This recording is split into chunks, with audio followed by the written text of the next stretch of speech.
Salve, salve, salve, salve, salve, salve, salve, salve, salve! Seja muito bem-vindo, seja muito bem-vinda a mais uma aula do nosso curso de eletromagnetismo. Pois é, e hoje nós vamos dar prosseguimento ao nosso estudo dentro da eletrostática, né? Vamos falar aí de algumas coisas bem matemáticas. Hoje vai ter bastante matemática, vai ter bastante conta. Já vou adiantando, tá? E o episódio, né, a nossa aula vai ser bem longa. Eu acho que vai ser a aula mais longa que eu fiz até o presente momento aqui no nosso curso, tá? E eu já vou adiantando aqui, já está disponível a lista de exercícios, tá?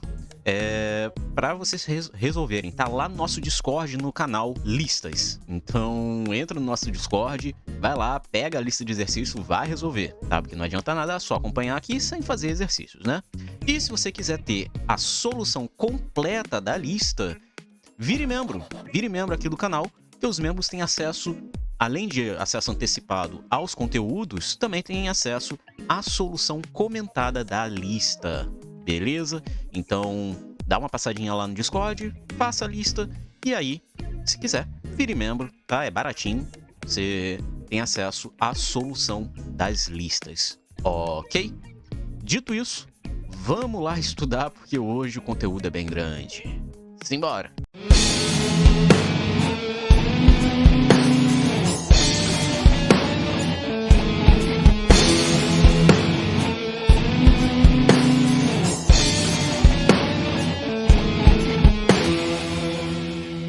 Pois bem, aqui estamos nós.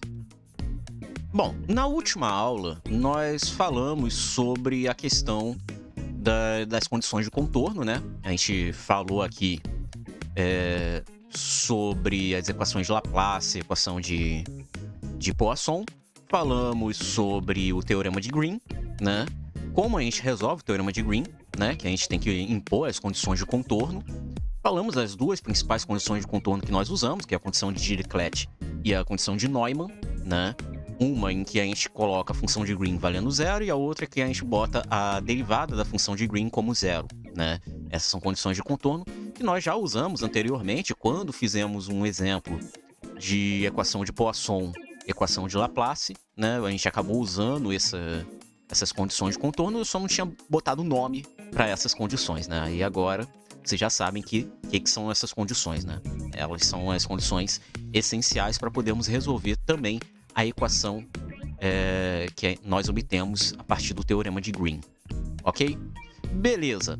Acontece o seguinte, tanto a equação de Poisson quanto a equação de Laplace, né, que no caso é a equação de Poisson só que para densidade zero, nós temos que obtemos o potencial eletrostático. E acontece o seguinte, fica essa questão. Quando nós obtemos o potencial eletrostático para um dado problema, né, como nós sabemos se esse potencial que nós encontramos é o único potencial, ou seja, é a única resposta? Será que é possível você encontrar mais de uma solução para um mesmo problema? E a resposta para essa pergunta é não. Não é possível você encontrar mais de uma solução. Isso dá origem ao que nós chamamos de teorema da unicidade. O que é o teorema da unicidade? O teorema da unicidade é justamente isso. É o fato de que, ao se realizar cálculos, o potencial elétrico, potencial escalar, que você encontra é a única solução para aquele problema. Ou seja, você não encontra outros potenciais. É apenas um potencial, ok? Então, é claro, para aquelas condições que você está atribuindo, né? Se você muda as condições, o potencial vai mudar, isso é óbvio. Mas eu estou falando aqui, no caso, se as condições são atendidas, você vai encontrar apenas uma única solução. Isso que é o teorema da unicidade, tá? E isso é importante para vários tipos de problemas, tá? Se você tem uma única solução para um certo problema, então o teorema da unicidade ele é bem estabelecido, bem comportado ali, tá? Então vamos lá. Vamos enunciar o teorema da unicidade, né? Se o potencial elétrico V, aí eu botei aqui o V em preto, tá? Só para não confundir com o V do volume, satisfaz a equação de Laplace ou de Poisson em uma região V do espaço, e se os valores de V, e nesse caso aqui a gente está falando de volume, né? São especificados em toda a fronteira derrom V da região, ou seja, você tem ali uma superfície, uma região que delimita esse volume, então a solução para o potencial é única. Ou seja, se você tem um potencial que satisfaz tanto a equação de Poisson quanto a equação de Laplace, ou no caso, né, em uma certa região no espaço, esse potencial que você viu que é solução dessas equações é uma solução única. Não existe nenhuma outra equação que satisfaça, ok? Então, isso basicamente resolve grande parte dos nossos problemas, porque a gente não vai precisar se preocupar em encontrar mais de uma solução, né? Você só vai ter uma solução só para este problema. Mas como é que a gente prova o teorema da unicidade? Bom, suponha uma região no espaço de volume V delimitado por uma superfície S, tá? Então, a gente vai fazer exatamente isso. A gente tem aqui o nosso espaço, né? E aí você tem aqui um volume V, e aí você tem aqui que esse volume V ele é delimitado por uma superfície S, tá? Podemos determinar a distribuição de potencial V na borda, tal que ela obedecerá à equação de Laplace. Ou seja, eu quero saber qual é o potencial aqui, ó, na superfície. Ou seja, é como se eu estivesse querendo saber qual é o potencial na casca, né? Então, a gente tivesse aqui sei lá, uma fruta, e aí a superfície é a casca da fruta, entendeu? E aí a gente quer saber ali justamente que é esse potencial. Acontece que se esse potencial obedece à equação de Laplace, a gente quer saber o seguinte, olha, beleza, sabemos então que aqui você vai ter um potencial eletrostático, e esse potencial eletrostático vai ser delimitado aqui nessa superfície. Só que esse potencial, ele é único? Ou seja, será que em qualquer ponto nessa superfície que delimita esse volume, este potencial é o mesmo? Então, é isso que a gente vai ter que comprovar. Então, dado que a equação de Laplace ela é resolvida, tá? Aqui a gente está pensando na equação de Laplace, mas a gente poderia pensar na equação de Poisson também, tá? Porque a equação de Laplace a gente está levando em consideração que a distribuição de carga é nula, né? Então, significa que o potencial aqui seria zero. Mas se a gente considerasse a equação de Poisson, né, seria a mesma lógica. A gente teria aqui uma distribuição de carga através justamente de uma densidade volumétrica, né? Ou nesse caso uma densidade superficial, né? Porque a gente está trabalhando aqui com a superfície. E aí, como é que a gente resolve isso? A gente vai impor aqui, a gente vai ver aqui algumas condições. Vamos supor o seguinte, que esse problema ele vai ter duas soluções, V1 e V2, tá? Só que se a gente sabe que este problema ele obedece à equação de Laplace, significa que se você tira o laplaciano tanto do potencial V1 quanto do potencial V2, o resultado tem que dar zero, tá? No volume. Então, o laplaciano de V1 tem que ser igual a zero e o laplaciano de V2 tem que ser igual a zero. Isso ambos no volume. E nós impomos também, nós sabemos, já que a equação de Laplace ela é obedecida, isso significa dizer o seguinte, olha, V1 tem que ser igual a V2 na borda, ou seja, na fronteira, ou seja, na superfície. V1 tem que ser igual a V2, tá? Então a gente pode definir um terceiro potencial, que nós vamos chamar de V, ou V3, pode ser V3, né? Que vai ser a diferença entre V1 e V2. Vamos supor aqui que V1 e V2, a princípio, a gente não sabe se eles são iguais ou não. A gente sabe que eles vão ser iguais na borda, mas a gente não sabe se eles vão ser iguais o tempo todo. Então, V1 menos V2 vai ser igual a V3. Então, se a gente sabe que os potenciais eles obedecem à equação de Laplace, né? Então, significa dizer que você tirando o laplaciano desse V3 aqui, você vai ter justamente a obediência da equação de Laplace. Então, você vai ter aqui, ó, o laplaciano de V3 é igual ao laplaciano de V1 menos V2, né? Porque a gente só abriu aqui. Esse laplaciano vai operar tanto sobre V1 quanto sobre V2. Então, vai ficar o laplaciano de V1 menos o laplaciano de V2. Só que o laplaciano de V1 a gente sabe que é zero. E o laplaciano de V2 a gente sabe que é zero também, nesse caso. Ou seja, o resultado final tem que dar 0. Logo, o laplaciano de V3 de fato vai ser 0, né, em todo o volume. Isso quer dizer o seguinte, que V3, né, ou V que eu estava usando antes, é 0. Justamente aonde? Na borda. Então isso quer dizer que V1 e V2, V1 é igual a V2 na borda também. Logo, nós podemos concluir disso tudo que tanto V1, quanto V2, quanto V3 é tudo a mesma solução. É tudo a mesma solução. Isso representa o seguinte, olha, eu poderia dizer que você tem duas soluções? Poderia. Entretanto, essas duas soluções são iguais. Então, o teorema da unicidade, né, está provado. Justamente que você vai encontrar ali sempre uma única solução. Ou mais de uma solução, só que tudo igual, né? Então, para não falar, são várias soluções iguais, você diz que só tem uma solução. Então, a equação de Laplace, ela vai ser obedecida. Se você usar a equação de Poisson, né? Lembrando que a equação de Poisson vai aparecer aqui um ρ sobre ε0, né? Vai aparecer esse ρ sobre ε0 aqui. Se você utilizar a equação de Poisson, né, vai encontrar a mesma solução. Vocês podem fazer aí, por você mesmo, utilizando esses mesmos passos, tirando o laplaciano, né, de V1, V2, né? Aí no caso aqui você vai ter um ρ sobre ε0, ρ sobre ε0, lembrando que como a densidade vai ter que ser a mesma, então ρ1 e ρ2 vão ter que ser iguais. Então por isso que no final das contas o novo potencial, né, que a gente pode chamar de V3, vai ser igual a 0 também, então V1 igual a V2 na borda e tudo mais. Então a gente prova também que, utilizando a equação de Poisson, ao invés da equação de Laplace, que o resultado é o mesmo. Então o teorema da unicidade ele é importante porque você garante apenas uma solução para o seu potencial. Ok, sensei, e aí?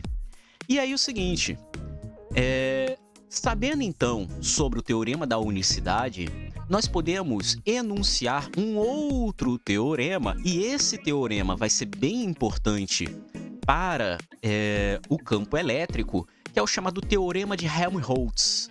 O que é o teorema de Helmholtz?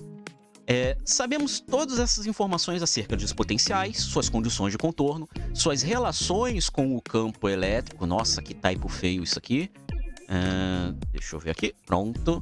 Sobre o campo elétrico, né? Nós podemos enunciar agora um teorema que irá facilitar um entendimento sobre a determinação de um campo vetorial. O teorema de Helmholtz ele serve para qualquer campo vetorial. Só que aqui a gente vai enunciar para o campo elétrico, tá? Campo eletrostático, né? No caso. Mas o teorema de Helmholtz ele serve para qualquer campo vetorial. Seja um campo vetorial qualquer, o teorema de Helmholtz vai funcionar. A gente vai voltar nisso aqui várias vezes ao longo do nosso curso, quando a gente for falar, por exemplo, do campo magnético, né? Magnetostático, no caso, né? A gente vai acabar falando aqui justamente do teorema de Helmholtz. Ele é bastante aplicado também dentro de mecânica estatística, tá? O teorema de Helmholtz. Mas não é o caso aqui, a gente não estava no curso de mecânica estatística. Deus que me perdoe, não rola, eu não gosto. Cada físico tem a sua condição, né? Cada físico gosta de alguma coisa. Eu não gosto de mecânica estatística, mas fazer o quê? Mas vamos lá. Como é que funciona o teorema de Helmholtz? Um campo vetorial é estático, tá? Aqui no caso a gente está falando aqui justamente um campo elétrico, eletrostático, sem variação no tempo. Isso aqui é muito importante. O teorema de Helmholtz ele funciona numa situação de eletrostática, tá? Se você colocar uma eletrodinâmica, aí a brincadeira já muda de figura, tá? Ou seja, você não tem esse campo variando no tempo, ele é constante. Ele vai ser completamente determinado, ou seja, você consegue determinar que campo vetorial é esse se e somente se você sabe a sua divergência em toda a região do espaço, ou seja, a lei de Gauss ela é obedecida. Se você sabe que o seu rotacional é nulo em toda a região, ou seja, você tira o rotacional desse campo e você sabe que ele é zero, Então, beleza. Você vai saber informações sobre esse campo vetorial, né? Porque aí, basicamente, um rotacional ser nulo significa que o campo é estático, né? Lembrando, se você sabe a divergência do campo no espaço, você determina ali a lei de Gauss, né? Você determina o fluxo do campo. Se você determina o rotacional como zero do campo elétrico, significa que o campo ele é estático, né? Ele não tem variação no tempo. E se você tem as condições de contorno, ou seja, se você conhece as condições de contorno, como as descritas por Dirichlet ou Neumann, tá? Então, se você sabe as condições de contorno, você determina perfeitamente como funciona o campo eletroestático, tá? Através do teorema de Helmholtz. Atendidas essas condições, a solução obtida é única, o que seria uma espécie de teorema da unicidade para o campo elétrico com simetria, tá? Ou seja, contando que o problema tem a simetria, você consegue obedecer conhecendo esses 3 pontos aqui, tá? A solução do campo elétrico que você vai obter vai ser uma solução única. A mesma lógica de antes, vai ser meio que um teorema da unicidade. Então, o teorema do Helmholtz é meio como se fosse uma espécie de teorema de unicidade para o campo elétrico, tá? Para um campo vetorial. Enquanto o teorema da unicidade que a gente aplicou antes é para o potencial, né? Que é uma grandeza escalar. Ok, sensei. E aí? Só isso? Vamos lá, calma. Esse teorema junta dados obtidos anteriormente como as relações. Então a gente tem aqui algumas relações que nós usamos anteriormente, né? Que é justamente essa relação aqui, que é o famoso teorema de Gauss, né? Nosso teorema de Gauss, que é ρ sobre ε0. E nós temos aqui justamente o nosso rotacional de E, né? Que vai ter que ser zero. Inclusive isso aqui é um zero vetorial, tá? Só para deixar isso claro. É um vetor nulo. E explica o motivo pelo qual resolver a equação... Nossa, mais um typo. Tá bonito hoje, hein? A equação de Poisson é válida. Ou seja, isso aqui, o teorema de Helmholtz, meio que justifica por que resolver a equação de Poisson vale, né? Porque até agora a gente está resolvendo a equação de Poisson no famoso confia, né? É o famoso argumento para poder resolver a equação de Poisson. Confia, né? Por quê? Porque o telhado sensei falou. Mas, na verdade, a justificativa está aqui dentro do teorema de Helmholtz, né? Além de nos dar a justificativa plausível para o próximo tópico do estudo, que é realmente o tema da aula de hoje, que é o método das imagens, como algo confiável. Ou seja, o teorema de Helmholtz, além de unificar tudo aquilo que nós aprendemos até agora no curso com relação ao campo elétrico, né? Ele também vai validar a equação de Poisson, a equação de Laplace, e ainda vai dar como base para a gente poder ter uma confiabilidade no chamado método das imagens, ok? Então o teorema de Helmholtz ele meio que sintetiza tudo isso, tá? Então, o teorema de Helmholtz ele é uma espécie de teorema da unicidade para o campo vetorial, que é o campo vetorial, e você tem que justamente trabalhar em 3 pontos. A divergência do campo em todo o espaço, ou seja, a lei de Gauss tem que ser conhecida, o rotacional tem que ser nulo, ou seja, isso garante que o campo é eletrostático, né? O campo é estático, não tem variação no tempo, e você tem que conhecer as condições de contorno, né? Conhecendo as condições de contorno, você consegue determinar potencial, e conhecendo potencial, você consegue determinar o campo, tá? Ou vice-versa, né? Conhecendo as condições de contorno, você determina quem é o campo, e a partir do campo você determina o potencial, tá? Lembrando que esse campo tem que ter simetria, tá? Então, tudo isso tá muito bem conectado, muito bem amarradinho. Ok, sensei, e aí? Você falou sobre o método das imagens. E aí, como é que funciona esse tal método das imagens? Então, o método das imagens é uma ferramenta que vai ser bem interessante para a gente ter para poder calcular potenciais gerados por cargas muito mais facilmente, sem a necessidade de você ter que calcular aquela bando de integral e tudo mais, né? Geralmente, o método das imagens é um método mais simples, tá? De se resolver. mas você não consegue colocar o método das imagens para todos os problemas, tá? Alguns problemas você consegue resolver pelo método das imagens, outros você vai ter que realmente fazer a integral, fazer derivadas e tudo mais, ok? Então vamos lá. Dada uma carga ou uma distribuição de cargas, caso ela gere uma superfície equipotencial, e aí aqui está a importância pelo qual eu falei de superfícies equipotenciais anteriormente, tá? Sobre um determinado corpo, é possível realizar uma substituição, entre aspas, tá? Neste corpo por uma carga imagem, e assim determinar o potencial gerado. Essa carga imagem é uma carga meio que imaginária, tá? Digamos assim. Não é uma carga realmente real. É uma carga que nós colocamos, é um artifício matemático que nós usamos para poder determinar qual seria esse potencial gerado. Por que que isso é importante? Porque é o seguinte, vamos supor o seguinte, você tem uma certa carga, você tem um objeto. Essa carga, tá? Ela vai atribuir, vai gerar uma carga induzida sobre esse objeto, se esse objeto for um condutor, por exemplo. Essa carga induzida vai gerar um campo elétrico também, tá? Ou seja, você vai ter um campo elétrico gerado pela carga, mais o campo elétrico gerado pela indução da carga sobre esse condutor. Isso vai fazer com que o potencial no espaço não seja só o potencial da carga, mas sim o potencial também pelas cargas induzidas. A mesma coisa seria se você, em vez de trabalhar com uma carga, você trabalhasse com um conjunto de cargas. Seria a mesma lógica. Ou seja, você tem ali, devido à indução de cargas, a produção ali de como se fosse uma espécie de perturbação, né, no potencial, né, um potencial meio que perturbativo, tá, no espaço. Então, como é que a gente constrói isso? Bom, a gente segue 3 pontos. Primeiro ponto, você constrói um potencial V de R usando as cargas reais mais as imagens, tá? Ou seja, tem que usar a carga real e a carga imaginária. Segundo ponto, esse potencial ele tem que ser solução da equação de Laplace ou Poisson fora das cargas e satisfaz... Opa, faltou aqui, ó. Satisfaz as condições de contorno, tá? Então ela tem que satisfazer as condições de contorno.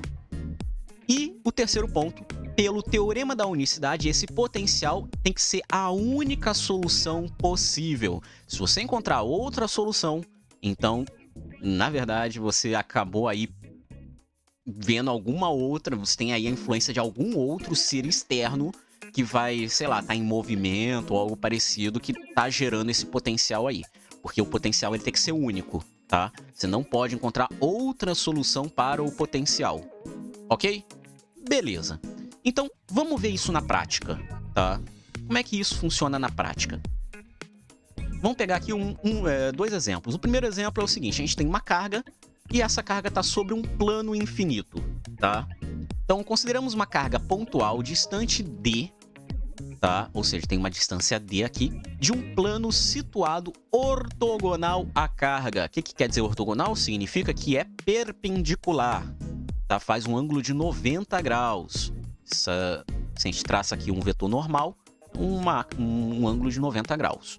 Ok? Deixa eu até botar aqui o vetor normal. Nossa, ficou feio.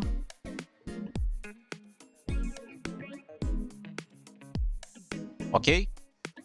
Vamos determinar o potencial gerado pela carga na região acima do plano, num ponto P, tá? Então a gente tem aqui um ponto P, a gente quer saber qual é o potencial nesse ponto, tá?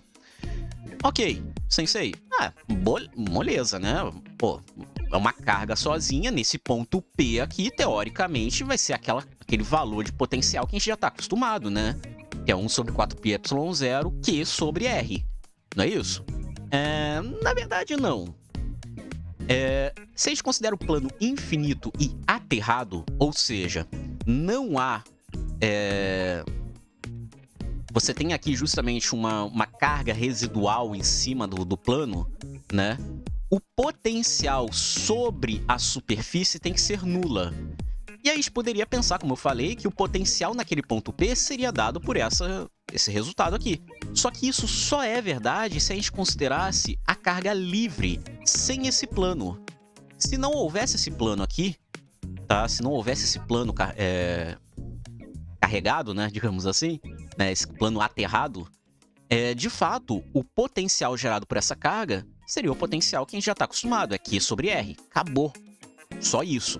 Entretanto, a carga, né, aquela carga, ela vai induzir uma distribuição de cargas sobre o plano, tá?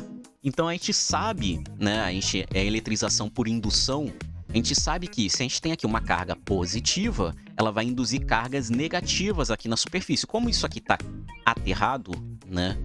Isso aqui está aterrado, isso significa dizer que há uma fuga de cargas, de cargas positivas, digamos assim. Na verdade, há um acúmulo de cargas negativas sobre a superfície do plano, tá? Então, o que você vai ter aqui é justamente isso. Você vai ter a carga induzindo cargas negativas no plano, então você vai ter uma distribuição gerada pela distribuição de cargas, né? E aí, você vai ter justamente o seguinte, olha, nesse caso, então você vai ter não só o potencial gerado pela carga positiva, mas também nesse ponto P você vai ter o potencial gerado pela distribuição de cargas negativas sobre esse plano. Ok, Sensei, então como é que a gente calcula isso? Bom, vamos ver quais são as condições de contorno, tá? Vamos considerar as seguintes condições de contorno. No ponto P, numa distância x, y, z. A gente pode definir o potencial do seguinte, olha. No plano, ou seja, em cima do plano, bem aqui na superfície do plano, o potencial tem que ser nulo, tá? Por quê? Porque a gente está considerando justamente que as equações de Laplace e Poisson são obedecidas. Então, pela equação de Laplace, o potencial tem que ser nulo aqui sobre a superfície. Ok. Então, sobre a superfície, em z igual a zero, o potencial tem que ser zero. E o potencial tem que tender a zero se esse ponto P está muito distante dessa carga e dessa distribuição. O que faz sentido, né? Se você pega um ponto lá no infinito, essa distância é muito grande, então esse potencial que cai com 1 sobre R, ela tem que começar a cair, né? Você bota esse R tendendo a infinito, esse potencial tem que tender a zero. Então o potencial vai tender a zero se esse P ele é muito maior do que D, onde esse D aqui é a distância entre a carga e o plano. Então, você tem essas duas condições de contorno aqui, que tem que ser obedecidas.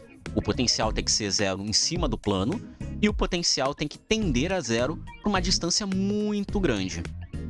Ok, se esse plano é infinito, ele vai se comportar como uma superfície equipotencial. Então você vai ver o seguinte, as linhas de campo gerados por essa carga vai ser justamente essas linhas aqui, né? Você vai ter aqui essas linhas roxas, vão estar sendo submetidas aqui em cima desse plano. Então você vai formar imagens aqui, né?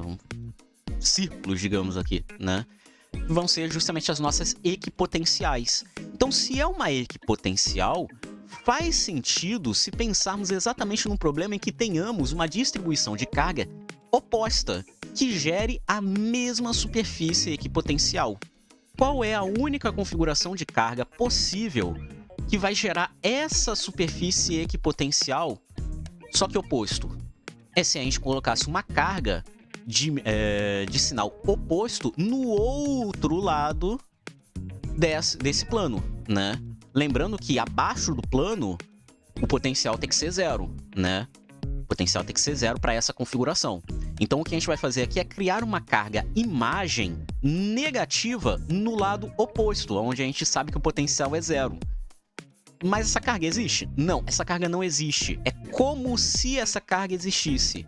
Se essa carga existisse, no local exatamente no centro, entre as cargas, o potencial tem que ser zero. Inclusive, isso é um exercício que eu já fiz aqui, né? Que é justamente calcular qual é o potencial entre duas cargas, uma positiva e uma negativa. E o potencial vai ser zero, exatamente aqui no meio. E é exatamente isso que a gente faz. Então, a gente pega aqui uma carga exatamente com a mesma distância D do plano, só que uma carga negativa. E aí, o plano aqui, ele é neutro, tá? E aí, ok, a gente tem agora uma nova configuração. Então, já está montado aqui a nossa configuração para o método das imagens.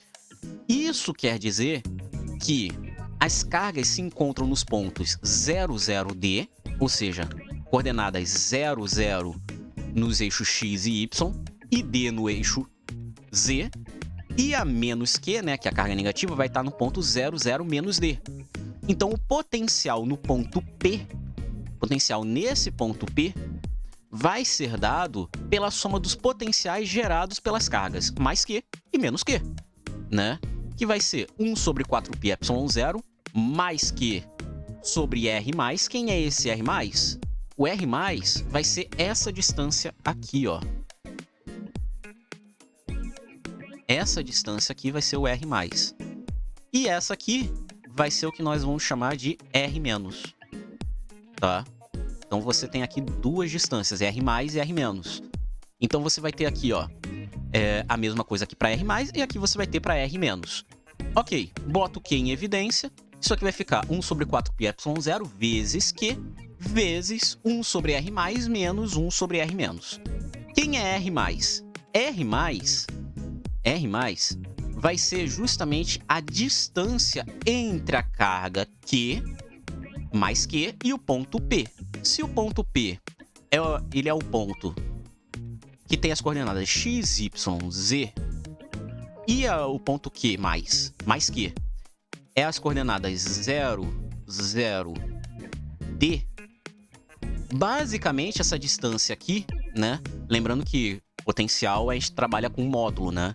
Então, essa distância aqui vai ser x menos 0, vai dar x ao quadrado, mais y menos 0 ao quadrado, que vai dar y ao quadrado, e z menos d, isso tudo elevado ao quadrado.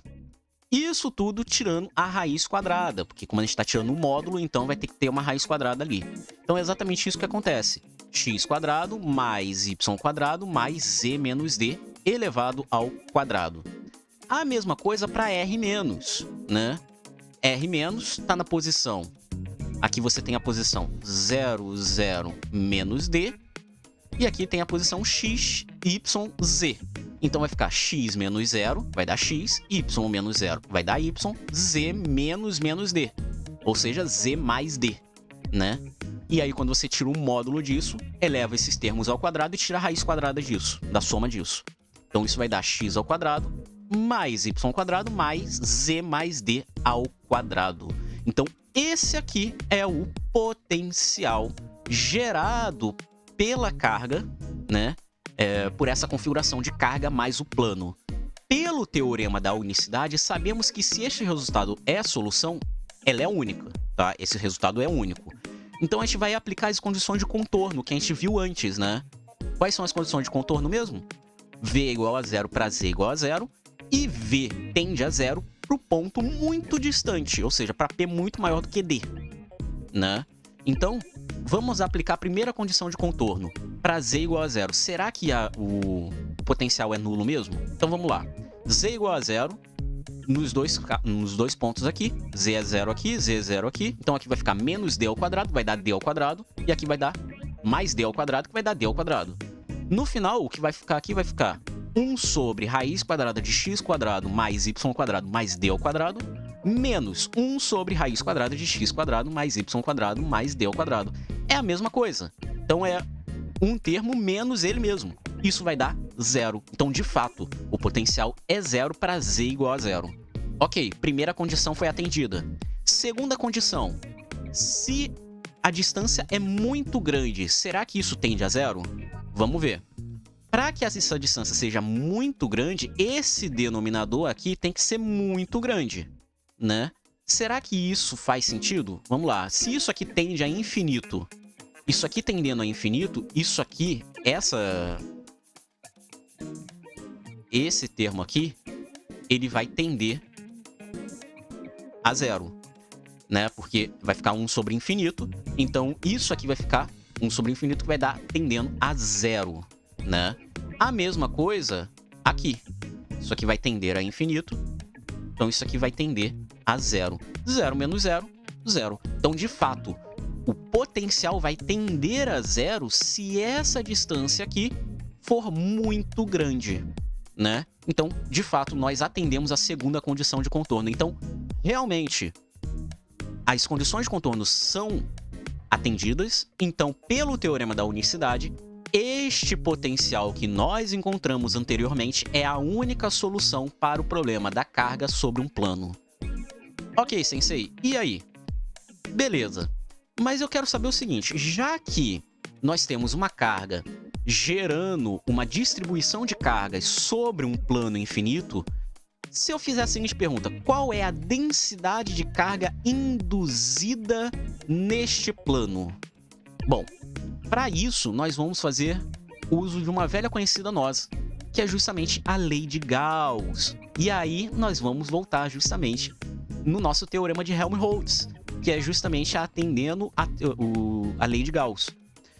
Você tem aqui uma certa superfície, se você tem uma certa superfície e essa superfície tem um certo campo elétrico que passa por essa superfície, você pode gerar uma superfície gaussiana, né, uma pastilha gaussiana de altura infinitesimal, uma altura assim desprezível, e você pode fazer com que gere elementos de área e veja quais são os campos elétricos que passam por esses elementos de área. Tá? Sempre elementos de áreas perpendiculares a esses campos elétricos. Então, quando você faz aqui o teorema de Gauss, né, a lei de Gauss, você tem que a integral de superfície do campo elétrico vezes a unidade de área, dA, tem que ser igual à quantidade total de carga sobre o ε0. Só que quem é essa quantidade total de carga? É a mesma coisa que a densidade superficial de carga, porque a gente está levando em consideração uma superfície, vezes a área, né? Isso que é a quantidade de carga. E aí, esse lado esquerdo aqui da integral é a mesma coisa que escalar A, né? Ou seja, você tem aqui o produto escalar entre dois vetores, onde esse vetor A aqui é basicamente a área superficial vezes o vetor normal, né? Seria justamente dado por isso aqui. Seria esse nzinho aqui.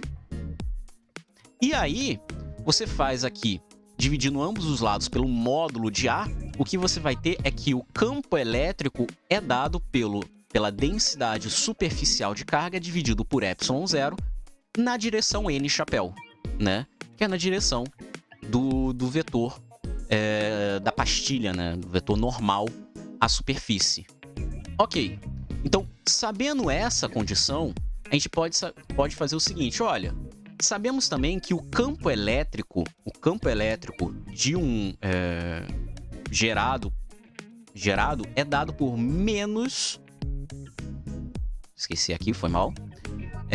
Menos grade do potencial, né? E nesse caso aqui a gente está usando para z igual a 0, né? Porque a gente quer saber justamente ali na superfície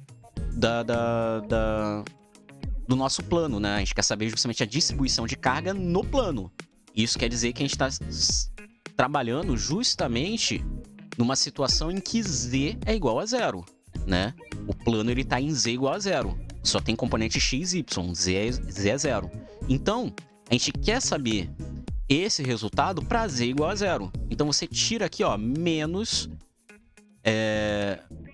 grade do potencial.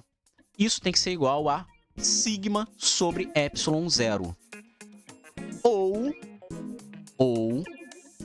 sigma vai ser igual a menos ε0 vezes justamente o nosso grade potencial em z igual a 0, tá? E aí, simplesmente a gente vai ter que fazer quem é essa derivada. Só que quem é esse nabla, né? Esse nabla operando aqui sobre o nosso potencial, né? Lembrando que o nabla, quando opera sobre o potencial, nesse caso aqui, ele transforma o potencial de uma grandeza escalar em uma grandeza vetorial. Então, o nabla, né? Só recordando, nabla nada mais é do que dρ x, dρ y, dρ z. Ele é um operador diferencial, tá? Então, você vai diferenciar ele em 3 direções, né? Em 3 componentes. Nesse caso aqui, só o que vai interessar pra gente é na direção z, né? Por quê? Porque o campo elétrico, ele só tem componente na direção z. Se você observar aqui, né, a gente volta aqui para nossa distribuição, o campo elétrico, ele só vai ter componente aqui, ó, na direção Z, né? Ele não tem componente na direção X e Y. Isso quer dizer que o nosso potencial só vai ser analisado na direção Z. Então, por isso que a gente só vai considerar aqui o nabla atuando na direção Z. Então, é dROM V, dROM Z, em Z igual a 0, tá? Então, a gente vai fazer aqui a derivada do potencial, que a gente já tinha calculado anteriormente, em Z. Então, a gente pega esse potencial aqui, vou pegar aqui o potencial mais bonitinho, né? Pegar esse potencial aqui e deriva em relação a Z. E aí, aqui você vai usar a regra da cadeia e vai usar a regra do quociente, né? A regra do quociente é a derivada da primeira vezes a segunda. A derivada da primeira é 0, que é uma constante, vezes a segunda, né? Menos a derivada da segunda vezes a primeira. Como a primeira aqui é 1, então vai ficar só a derivada da segunda mesmo. Sobre a segunda ao quadrado, ou seja, essa raiz aqui vira só o argumento, tá? A questão é que aqui você vai fazer a derivada desse denominador. A derivada do denominador, esse denominador é uma raiz, então significa que você vai ter que fazer a regra da cadeia, né? A regra do famigerado matemático israelense Chaim, né? A regra de Chaim, como diria o nosso querido Sturt, né? Sturt, primeiras edições, ele botava lá a regra de Chaim ao invés de regra da cadeia. Mas, enfim, você tem aqui, utilizando a regra da cadeia, né? Você vai ter 1/2, né? A gente pode fazer aqui a conta rapidinho.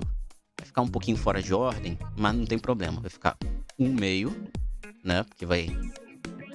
Isso aqui é a mesma coisa que x ao quadrado mais y ao quadrado mais z menos d elevado ao quadrado. Isso tudo elevado a 1/2, né? Então esse 1/2 vem para fora, então vai ficar 1/2. Vezes x ao quadrado mais y ao quadrado mais z menos d elevado ao quadrado elevado a menos meio, né? Que é uma regra da cadeia.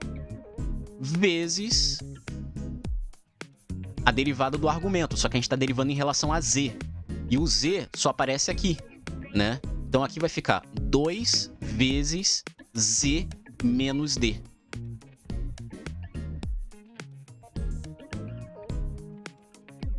E aí, se você for derivar só o z sozinho, isso aqui vai dar 1, tá? E aí, olha só que interessante. A nossa raiz voltou a aparecer no denominador, né? Então, quando você bota isso aqui, o que vai aparecer vai ser justamente isso, né? Vai aparecer um z menos d aqui em cima, e aqui embaixo vai ficar um x quadrado mais y quadrado mais d mais z menos d, isso tudo elevado ao quadrado, vezes esse mesmo termo, só que dentro de uma raiz. Que é a mesma coisa que, como você está pegando o mesmo argumento, né?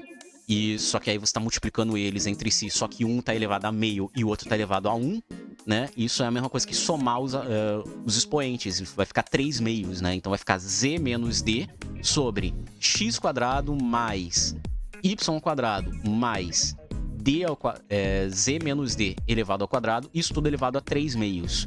Só que aí, e isso que você faz de um lado, você vai fazer do outro também, né? E aí o que vai acontecer aqui é o seguinte, você vai fazer z igual a 0, né? O z vai embora. Quando o z for embora, o que vai aparecer aqui vai ser só esses dois resultados. E perceba que os dois resultados são exatamente iguais. Por quê?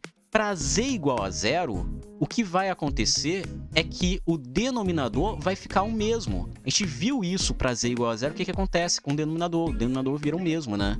Então, o que vai acontecer aqui é exatamente isso. E uma coisa aqui que eu acabei não falando é o seguinte. Aparece um sinal de mais aqui, por quê? Porque quando você deriva essa segunda equação aqui, né?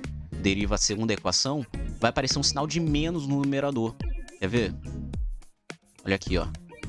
Se você deriva isso aqui, tá? Vai aparecer um sinal de menos, porque vai ficar menos meio e coisinhas assim, tá? Então, no final, esse menos vai acabar virando mais. Então, por isso que aparece esse mais aqui. Então, vai ficar d sobre o mesmo valor. Então você vai ter a soma de dois valores iguais. Então vai ser 2 vezes d sobre x² mais y² mais d², isso tudo elevado a 3 meios, né? Ou seja, essa aqui é a nossa distribuição de carga sobre o plano. É dado por menos q sobre 4π vezes 2d sobre x² mais y² mais d² elevado a 3 meios. E aí você pode até fazer uma análise dimensional aqui para ver se isso realmente tem cara de distribuição de carga, né? E de fato tem, né? Porque distribuição de carga, distribuição superficial de carga é carga sobre área, né? Então, isso aqui tem que ter unidade de área. E de fato tem, porque aqui você tem unidade de comprimento, isso aqui você tem unidade de comprimento ao cubo, unidade de comprimento sobre unidade de comprimento ao cubo é 1 sobre unidade de comprimento ao quadrado, que é a unidade de área. Então isso aqui vai ficar unidade de carga sobre unidade de área. Então, de fato, isso aqui faz sentido. Ok, sensei. Então você achou a distribuição superficial de carga. Mas por que aparece sinal de menos? Isso faz sentido, né? Porque se você tem uma carga positiva em cima do plano, a carga induzida tem que ser carga negativa. Então, de fato, a distribuição vai ser uma distribuição negativa. Ok, e a carga induzida? Como é que a gente calcula? Bom, a carga induzida você vai somar toda essa distribuição. E aí é fácil, né? Você vai, como esse plano ele é infinito, né? Você vai somar sobre todos os pontos, essa distribuição vai ser o próprio valor de carga negativo. Então, é até interessante, o valor de carga induzido por uma carga positiva equivale a uma carga negativa sobre o plano, né? E é como se essa carga negativa tivesse se distribuído, se dissolvido sobre todo o plano. É meio bizarro isso, mas faz sentido até.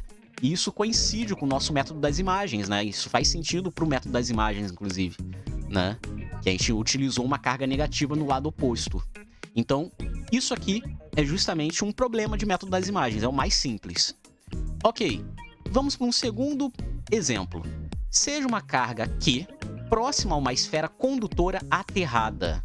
Qual o potencial gerado por essa configuração em todo o espaço? Tá, então agora você tem uma carga Q, tá? Eu não especifiquei se essa carga é positiva ou negativa, não me interessa nesse ponto, tá? Vou pegar aqui uma carga genérica e você tá próximo a uma esfera e essa esfera é condutora e ela está aterrada, tá? Ou seja, ela está perdendo ou ganhando cargas, tá? E aí eu fiz o seguinte, olha, essa carga está numa distância A da esfera, do centro da esfera. E essa esfera tem um raio Rzão, tá? A superfície da esfera é uma equipotencial. Ponto. Isso aqui é fácil de conseguir observar, né? Você tem aqui uma equipotencial sendo gerado na superfície dessa esfera. E uma vez que se encontra em equilíbrio eletrostático, assim sendo, no interior da esfera o potencial é nulo, tá? E, portanto, pela equação de Laplace, foi mal aqui, mais um typo. Pronto, problema resolvido. Na superfície, o potencial também vai ser nulo. Então, você tem aqui o seguinte, olha, o potencial dentro da esfera tem que ser zero. Vai ser zero, inclusive. Por quê? Porque no interior de condutores, o campo elétrico é zero, logo o potencial é zero também. Então, aqui o potencial é nulo, logo na superfície da esfera, considerando que a equação de Laplace ela é obedecida, a superfície da esfera também tem que ser zero, tá? Então, nós podemos pensar em uma carga imagem no interior da esfera, tá? Mas não necessariamente no centro, ok? Então, a gente coloca aqui uma carga, que a gente vai chamar de Q', tá? Que vai estar numa distância D do centro da esfera. Ah, mas sensei, por que você não botou no centro da esfera? Porque a gente quer saber se realmente esse D faz sentido ele estar no centro da esfera. Ou se esse D ele pode estar em qualquer valor. Ele pode estar em qualquer posição aqui. A única condição que a gente botou aqui, mas é mais uma questão para poder simplificar os nossos cálculos, é que essa carga Q' vai se encontrar sobre a linha de ação que une o centro da esfera e a carga Q. Tá? É a única situação aqui, a única condição que a gente impôs, tá? Mas se a gente quisesse colocar esse Q', sei lá, aqui, poderia também, tá? Nada impede. A condição é a mesma. A única questão aqui é que você trabalharia com um problema um pouco mais complexo, tá? Então, para tornar mais fácil o nosso cálculo, a gente bota em cima dessa linha aqui, tá? Ok. Então, você tem aqui justamente essa carga quelinha no interior da esfera, tá? Essa carga quelinha, como é que ela vai se comportar, tá? Ela vai estar numa distância d do centro da esfera, tá? E a gente quer saber qual é o potencial gerado por essa configuração num ponto P que está fora da esfera, tá? Ou seja, esse ponto P aqui, a gente quer saber qual é o potencial gerado aqui dentro, aqui nesse ponto. E aí a gente vai ter aqui justamente a mesma situação de antes. Antes a gente tinha a carga Q e a gente tinha um plano, né, que tinha uma densidade superficial de carga gerado, né, induzido pela carga, né, pela carga positiva que estava lá em cima do plano. Agora a gente vai ter essa carga induzindo também uma quantidade de cargas na superfície dessa esfera. Então vai ter a mesma lógica, tá? Então vamos pegar aqui justamente essa esfera, né, e ver qual é o potencial gerado por ela, assim como o potencial gerado pela carga sozinha, tá? Então, nesse ponto P. Ok, sensei, o que a gente vai fazer então?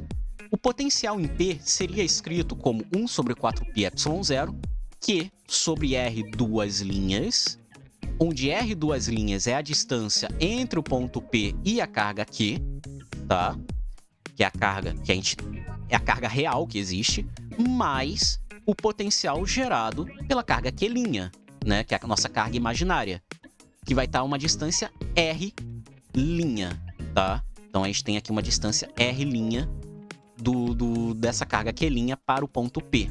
Então você vai ter aqui justamente essa distância aqui, R'.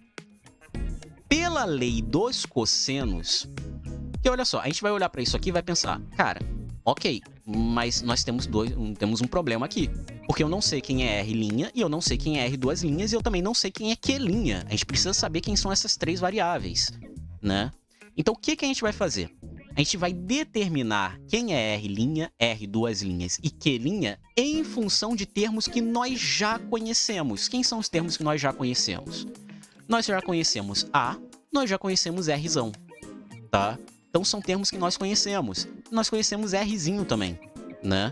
Então, nós vamos usar a famosa lei dos cossenos. Para quem não lembra como é que funciona a lei dos cossenos, a lei dos cossenos basicamente é como se fosse um teorema de Pitágoras para um ângulo qualquer, tá?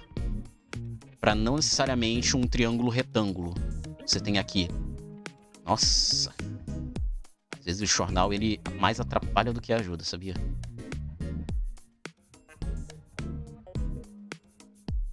Calma aí. Então você tem aqui, ó, o seguinte, você tem A, B, C. Aí você tem aqui o ângulo alfa, beta e gama. A lei dos cossenos diz o seguinte, olha, se eu quero saber quem é esse valor de C aqui, é a mesma coisa aqui, C ao quadrado vai ser igual a ao quadrado mais B ao quadrado menos 2 vezes o produto de A por B vezes o cosseno do ângulo gama. Se eu fosse para beta, seria a mesma lógica, né? B ao quadrado é igual a ao quadrado mais C ao quadrado menos 2 vezes A vezes C vezes o cosseno de beta. Se eu fosse para alfa, a mesma lógica, né?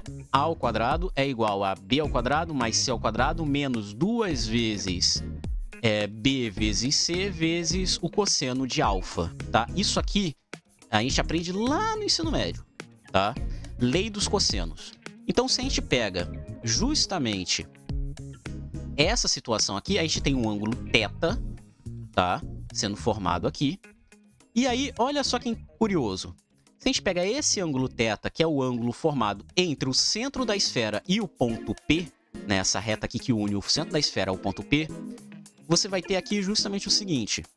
Pela lei dos cossenos, você vai ter que R duas linhas ao quadrado é igual a R ao quadrado mais a ao quadrado, que é essa distância toda aqui. A gente pega esse triângulo aqui maior, mais a ao quadrado, menos 2 vezes r vezes a vezes o cosseno de θ. Que é exatamente isso que a gente viu aqui, ó. R ao quadrado mais a ao quadrado menos 2 vezes r vezes a vezes o cosseno de θ. A mesma coisa a gente faz para r', tá? A mesma coisa a gente faz para r', só que agora a gente pega este triângulo aqui, ó. Este triângulo aqui, que a gente sabe essa distância d, né? Então a gente vai ficar aqui com r' ao quadrado é igual a r ao quadrado mais d ao quadrado menos 2rd vezes cosseno de θ. Ok, sensei. E aí? Agora a gente vai poder substituir esses valores no nosso potencial, né? Nesses valores de potencial aqui. Só que aqui a gente está falando com R duas linhas e R'. E aqui a gente está falando com R' ao quadrado e R duas linhas ao quadrado. Então é só tirar a raiz quadrada disso aqui, né? Então, no final das contas, o potencial no ponto P é dado por R ao quadrado mais A ao quadrado menos 2RA vezes cosseno θ.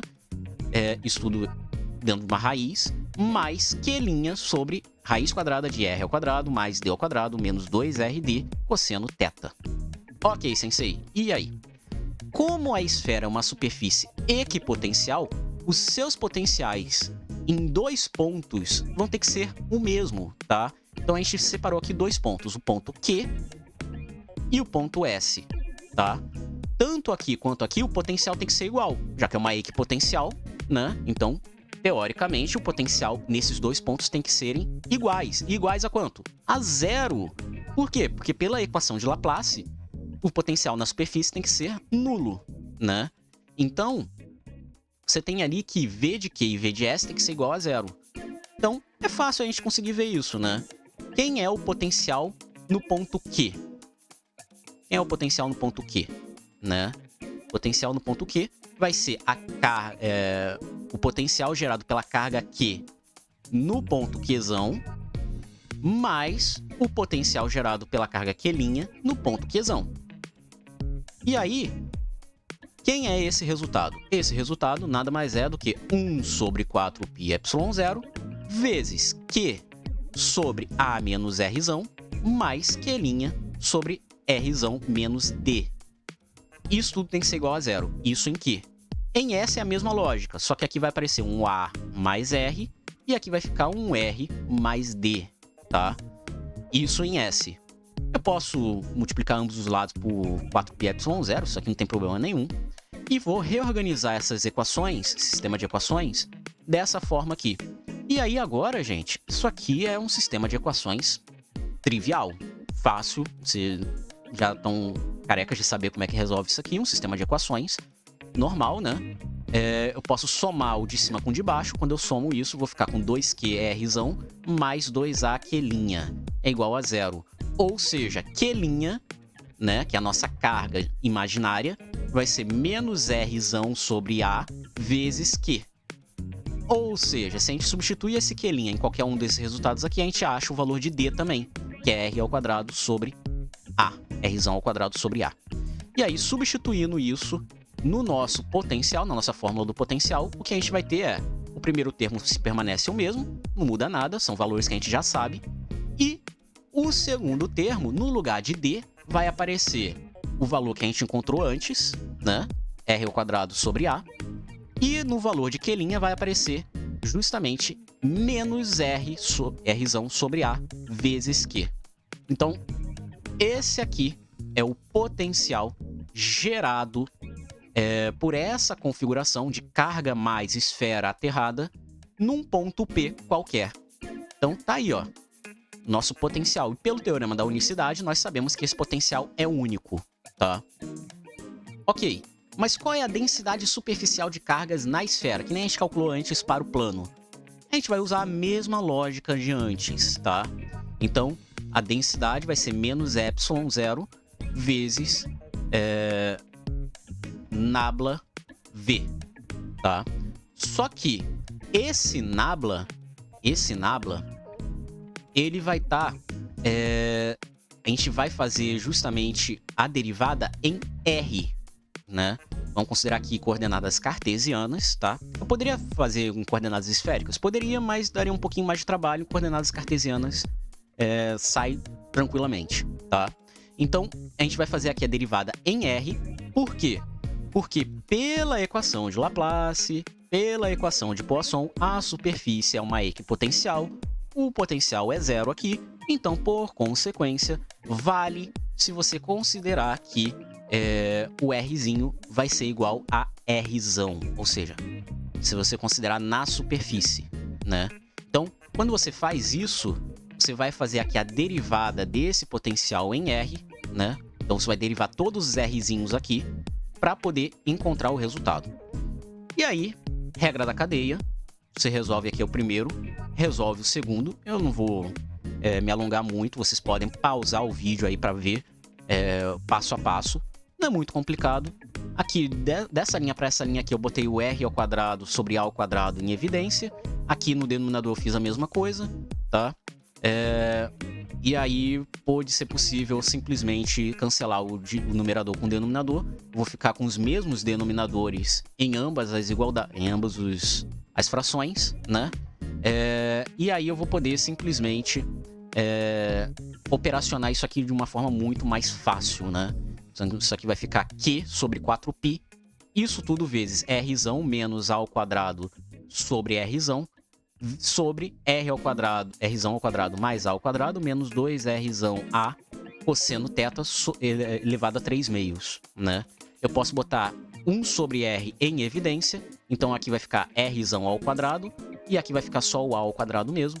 E aí olha só que interessante, você vai ter aqui, ó, uma carga sobre uma distância, né? E isso aqui vai ter unidade de 1 sobre distância. Então, de fato, isso aqui é uma densidade superficial de cargas. Então, a densidade superficial de cargas, nesse caso aqui, vai depender apenas do raio da esfera e da orientação do ângulo que você está trabalhando, tá? Ou seja, só vai depender do ângulo no final das contas. Então, dependendo do ângulo que você está trabalhando, você vai ter justamente qual é o valor ali do seu da sua distribuição, do seu potencial, tá? Isso é bem interessante, né? Ok, sensei. E aí? É só isso? Basicamente, o método das imagens é isso, tá?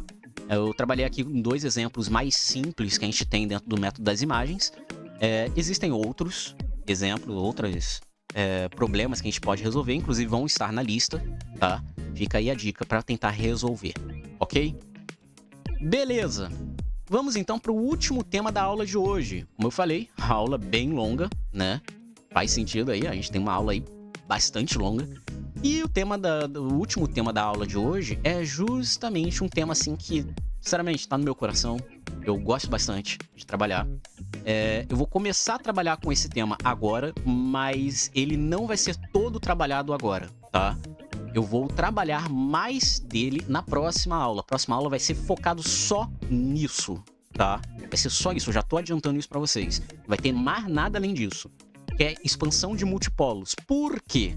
Porque a expansão de multipolos eu vou introduzir para vocês uma matemática que talvez muitos não conheçam. Quem já fez métodos matemáticos, quem já tá aí na graduação e tudo mais, conhece algumas ferramentas matemáticas que eu vou estar falando, mas quem não conhece vai ser bem interessante. Então, vai servir até como uma revisão para isso, tá?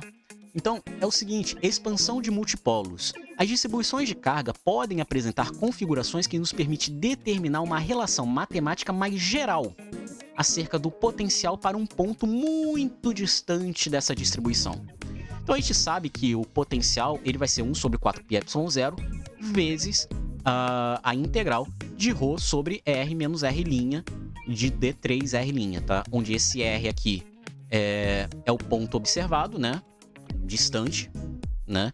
E R' é o ponto interno à configuração. E o ρ, nosso ρ aqui é a densidade de carga. Então, nós temos aqui, ó, um exemplo. Você tem uma certa densidade de carga, né? Um objeto que tem uma certa densidade de cargas. E aí você tem aqui um ponto P. E você quer saber qual é o potencial nesse ponto P gerado por essa distribuição de cargas, né? Então, isso aqui é bem simples de você conseguir observar, né? você vai ter aqui um R', que vai ser uma posição dentro dessa distribuição de cargas. Você vai ter aqui esse R, que é a distância entre a origem do seu centro, do seu referencial, até o ponto P, né? E você tem aqui essa distância aqui, que é R menos R', né? Então, você tem aqui justamente essa questão. Você tem um ângulo θ aqui, e aí, novamente, lei dos cossenos aplicado aqui na íntegra, tá? R menos R', o módulo disso é raiz quadrada de R quadrado mais R' ao quadrado menos 2RR' cosseno θ, tá? Logo, nós podemos substituir esse R menos R' aqui, né? Na nossa integral. Isso vai dar 1 sobre 4πε0 integral de ρ de R' sobre raiz quadrada de R quadrado mais R' ao quadrado menos 2RR' cosseno θ, tá? Isso tudo integrado sobre o nosso volume ou nossa área, se for um elemento de área, ou enfim, isso vai depender do caso, de caso a caso. Aqui a gente está considerando 3 coordenadas, então a gente está considerando um volume, mas essa é uma forma mais generalizada da gente trabalhar, tá? Eu poderia estar trabalhando aqui, por exemplo, com D2R', tá? E aí, no caso, a gente estaria falando de uma superfície, tá? Ou então a gente poderia estar falando de uma linha, né? De uma única direção, então seria apenas um dr', tá? Ok, só que eu vou fazer o seguinte, eu vou botar R em evidência, porque eu estou integrando em R', tá? Eu vou botar R em evidência. Quando eu boto R em evidência, no denominador, significa que eu estou tirando o R quadrado daqui. Então esse R quadrado vai virar 1. Esse R', como não tem R, vai virar 1 sobre R ao quadrado. E aqui é a mesma coisa, né? Esse R aqui, ele vai ter que sair, só que só tem um R aqui. Eu quero tirar R quadrado, então vai ficar sobre R. Então R' sobre R.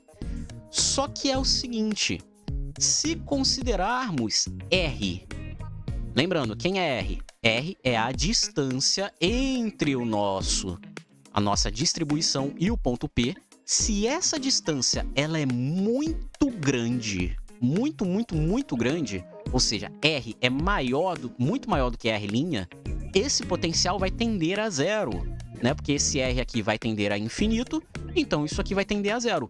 Ou seja, teoricamente, uma distribuição de carga no infinito vai dar zero. O potencial vai ser zero. Isso coincide com a realidade? Coincide. Entretanto, a gente tem que levar em conta o seguinte.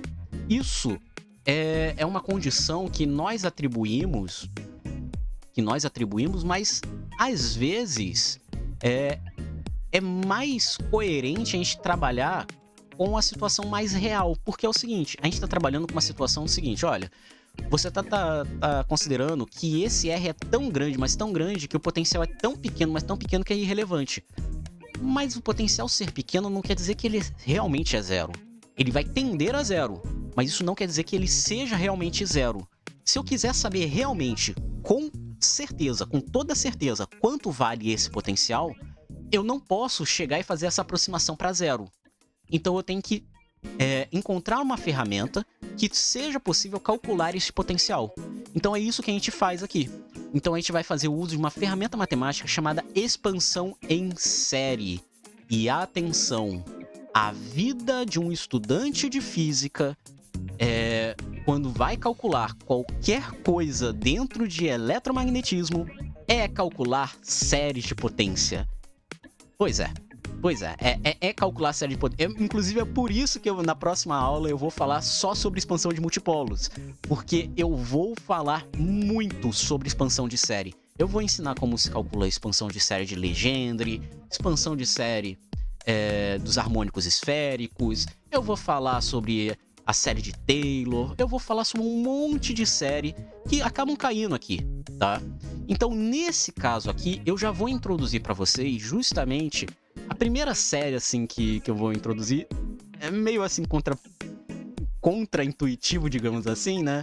Eu ensinar a primeira série que eu vou falar vai ser a série dos polinômios de Legendre, ao invés de falar sobre a série de Taylor, né?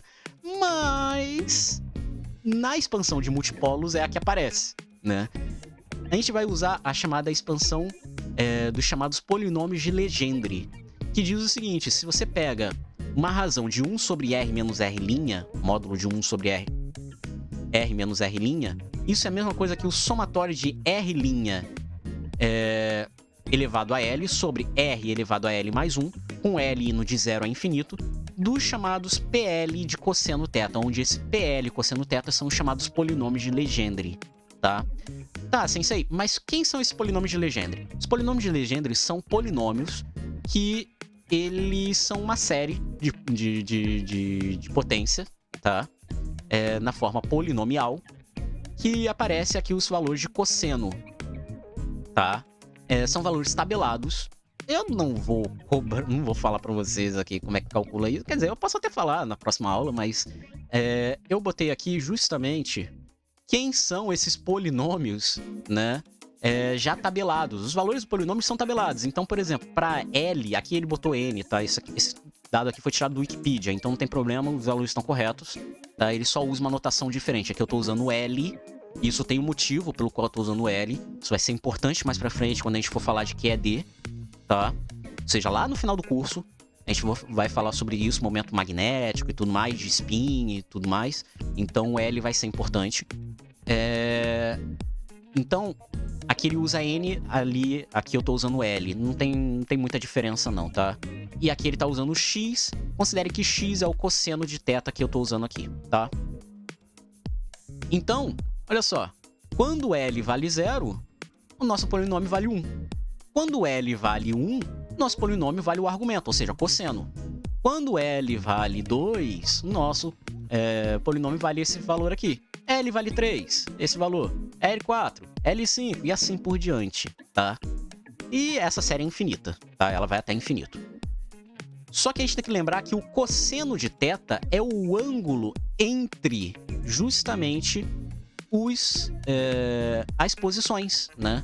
Esse cosseno de θ aqui nada mais é do que o ângulo entre estes dois vetores aqui, né? Esse R' e esse R, tá?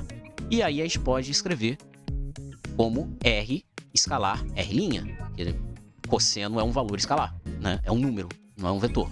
Então, isso aqui vai dar um produto escalar entre os dois vetores, tá? E aí você pode simplesmente substituir no potencial, ao invés de colocar 1 sobre módulo de R menos R', você pode colocar simplesmente a expansão dos polinômios de Legendre, tá? E aí vai ficar isso aqui, tá? Somatório de L igual a 0 até infinito de 1 sobre R elevado a L mais 1, integral de R' elevado a L, PL de cosseno θ, ρ de R' d3R'. Aí você vai olhar para isso aqui e vai falar assim, sensei, por que tem um somatório e tem uma integral, sensei? Isso tá ficando muito difícil, sensei. Não tá ficando tão difícil quanto parece, porque o somatório, você só tá fazendo o seguinte, olha, o somatório depende de L, ou seja, para cada valor de L, você tem um valor diferente aqui. Então você soma primeiro com L igual a 0, aí você repete essa mesma relação aqui para L igual a 1, mais essa mesma relação para L igual a 2, mais essa mesma relação para L igual a 3, mais essa mesma relação para L igual a 4, e assim por diante, até o momento que você quiser truncar a sua série, né? E aí, se a gente faz isso aplicando justamente os resultados que nós temos aqui, neste valor aqui, nós temos para L igual a 0, isso aqui vai a 1, isso aqui vai ficar 1 sobre R, isso aqui é PL, P0, né? P0 vale 1, né? Então vai ficar apenas o nosso ρ de R', dR', d3R'. E assim por diante, a gente vai fazendo isso passo a passo. Então você vai ter aqui, ó, esse primeiro termo, referente ao P0, esse segundo termo é referente ao P1, esse terceiro termo é referente ao P2 e assim por diante. E aí que tá. Isso aqui significa dizer o seguinte, olha, dado uma certa distribuição de cargas, tá? No infinito, se você quiser saber qual é o potencial gerado por essa distribuição de cargas, nada mais é do que a soma de contribuições individuais para cada pares de carga. Então você vai ter aqui o que a gente chama de pares de carga, de polos, né? Então esse primeiro termo aqui vai gerar o que nós chamamos de monopolo elétrico, ou seja, é uma única carga. Tanto que quando você faz essa integral aqui, essa integral vai dar a carga total, né? Então, é um monopolo. Esse segundo termo vai dar o que nós chamamos de momento de dipolo. Isso aqui é o momento de dipolo, tá? Momento de dipolo elétrico. Então, isso aqui equivale justamente ao dipolo, né? Ao potencial de um dipolo. Esse terceiro termo, que é um pouco mais complicado, é o quadrupolo. O próximo termo seria o octopolo. O próximo termo seria o quê? 16 polo e assim por diante. Perceba que você sempre vai aumentando a quantidade de polos, né? Isso representa a quantidade de cargas que você está trabalhando. Monopolo é uma única carga, né? Você tem uma única carga. O dipolo, você tem duas cargas, tá? Você tem duas cargas. Você tem aqui, ó. Mais que, menos que. Aqui você tem uma carga só. O quadrupolo, você tem 4 cargas.